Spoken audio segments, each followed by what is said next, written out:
ازيكم؟ يلا بينا بقى نعمل السحلب. تمام. هنعمل مشروب السحلب، وطبعا البودرة بتاعت السحلب او طريقة البودرة دي احنا عاملينها في البيت. هوريكم طريقتها. تمام، هتلاقوها موجودة معانا في الفيديو. دي عندي كوباية من الحليب، تمام، وعليها نص كوباية من المية. طبعا انا ضفت ميه ليه، اللي عايز حليب بس ماشي، بس عشان انا في البودره بتاعتي دي انا ضايفه لبن بودر، فمفيش مشكله لو زودت الحليب بشويه ميه، مفيش اي مشكله خالص. بسم الله. معلقه، مش كتير. تمام، معلش. وطبعا السكر حسب التحليه. هرفع المكونات دي على النار. تمام اهو، وهجيبها لكم واوريكم شكلها، وبعد كده نروح عشان نعمل بودره السحلب مع بعض. بصوا ده كده اهو السحلب. تمام، بعد ما اتعمل حلو جدا. انا بقى الفارماسي ده بجيبه ازين بيه كده، يدي بس شكل. تمام،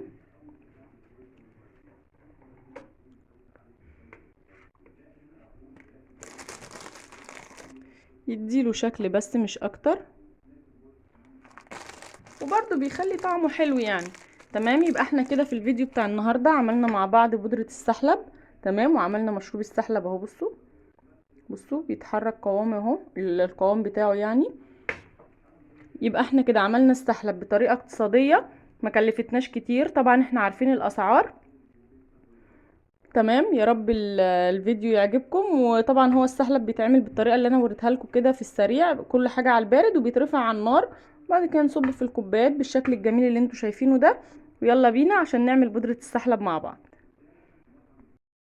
السلام عليكم، ازيكم؟ عاملين ايه؟ يا رب تكونوا بالف خير.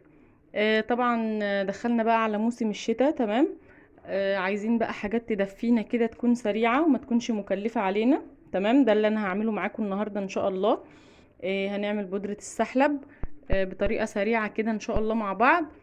مش هتاخد مننا اي وقت خالص، وان شاء الله يعني ايه هيبقى معظم مكوناتها في البيت. لو هنشتري حاجات بسيطة. تمام، هنقول على الاساسيات. تمام، والزيادات بقى اللي هي اختياري دي برضو هنقول عليها مع بعض.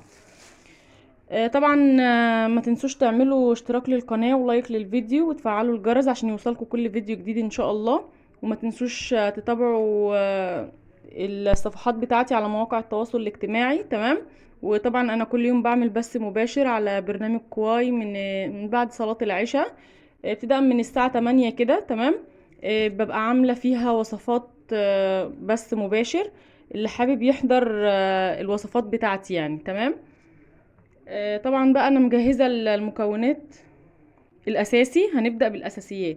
عندي دول 3 معالق من النشا، وعندي دول 3 معالق من الرز او دقيق الرز. تمام، غسلته اهو وسبته ينشف خالص، وبعد كده رحت طحناه في المطحنة بتاعة السكر يعني بتاعة الخلاط. تمام، اللي بنطحن فيها السكر. خلاص، ده الاساسي.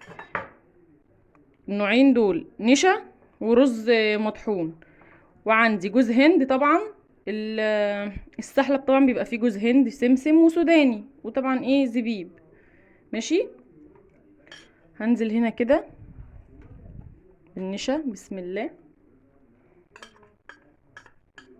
ده موفر جدا وهيدينا نتيجة حلوة وكمية حلوة جدا. طبعا انا بعمل كمية اكبر من كده، بس انا طبعا عشان بعمل على كذا برنامج، فبشتغل ايه كل فيديو لوحده يعني. طبعا الكمية اللي انا هعملها عامة دي هتبقى ربع كيلو من النشا ونص كيلو من الرز. تمام، وبعد كده بقى المكونات دي على حسب الرغبة. هضيف هنا معلقتين كده من جوز الهند المبشور. تمام، عايزينه ناعم ماشي، عايزين قشور كبيرة مفيش مشكلة. نضيف مثلا معلقة من الزبيب.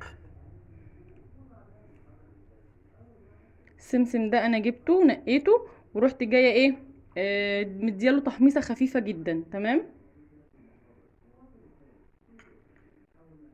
وعندي هنا ده السوداني مجروش معلقتين من السوداني. تمام، ده كده ايه السحلب الاساسي بتاعنا. طب وايه الحاجات بقى الاختيارية؟ طبعا ده الاقتصادي. هنزود بقى ونعمل حاجات. طبعا الكمية اللي انا بعملها دي تكفي طول الشتاء، لان احنا مش كل يوم يعني هنعمل سحلب. ونضيف معلقة من اللبن البودر. تمام، اللبن البودر اختياري، احنا كده كده هنعمله بحليب، اللي حابب يضيف اللبن البودر مفيش مشكلة.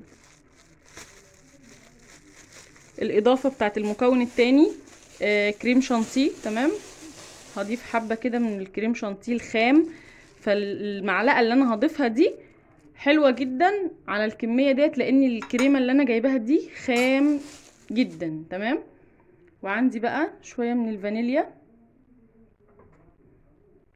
مش كتير لان الفانيليا برضو دي خام. لو هتجيبوا اللي هو الاكياس الجاهزة تقدروا تحطوا عبوتين. تمام، كيسين يعني. تمام، شوية فانيليا بصوا على طرف المعلقة زي ما بيقولوا، لان ريحتها قوية، لان النوع اللي انا جايباه ده فانيليا خام. ماشي، بس هنقلب كل المكونات دي مع بعض. بودرة سحلب احنا عارفين اللي موجود فيها، المكونات بتاعتها. تمام، طبعا البودرة اللي السحلب اللي احنا بنجيبه من بره ده مش سحلب خالص يا جماعة. يعني ايام الرخص السحلب الاصلي او مادة السحلب دي الكيلو منها 3 4000 جنيه. تمام، فعمرهم ما هيبيعوا لكم سحلب يا جماعة. هيبقى فيها ايه؟ شوية قد الفانيليا اللي انا ضفتها دي اكيد. تمام، ده الشكل بتاعها. طبعا بقى اهي هوريها لكم برضو اهو. خلاص كده بودرة السحلب جاهزة. عايزين تعملوا مكسرات على جنب، طبعا هتاخدوا شويات من المكسرات دي للتزيين على الوش. انا جايبة فرماسيه زي كده بزين بيه الوش، برضو بيخلي شكلها حلو. ممكن رشة من الكاكاو. ده كده ايه؟ بودرة السحلب بطريقة سهلة موفرة. هتجربوها ان شاء الله هتعجبكم. الكمية اللي انا قلت عليها هتقعد معاكم طول الشتاء. نص كيلو من الرز هتغسلوه كويس، وبعد كده تطحنوه في الكبة او في المطحنة يعني، وبعد كده عليه ربع كيلو من النشا. ده كده المكونين الاساسيين. عندنا بقى جوز الهند زي ما احنا عايزين، عايزين نجيب ب10 جنيه نجيب زي ما احنا عايزين، والسوداني نفس النظام، والسمسم والزبيب. تمام، واللبن البودر والكريم شانتيه ده اختياري، مش عايزين تضيفوه مش مشكلة خالص، احنا كده كده بنعمل السحلب بحليب. تمام، يا رب الوصفة بتاعت النهاردة كده تكون عجبتكم. ما تنسوش تعملوا اشتراك للقناة ولايك للفيديو، وتفعلوا الجرس عشان يوصلكم كل فيديو جديد بينزل على القناة عندي. ما تنسوش تتابعوا المواقع بتاعتي على الصفحات بتاعتي على مواقع التواصل الاجتماعي باسم مطبخ نوسة. وعندي بث مباشر كل يوم على كواي، بيبقى من بعد صلاة العشاء من الساعة 8 لحد بقى على حسب يعني. يا رب الوصفة بتاعت النهاردة تعجبكم، وطبعا هنقدمها مع بعض وهوريكم شكلها حاجة ايه تحفة. السلام عليكم ورحمة الله وبركاته.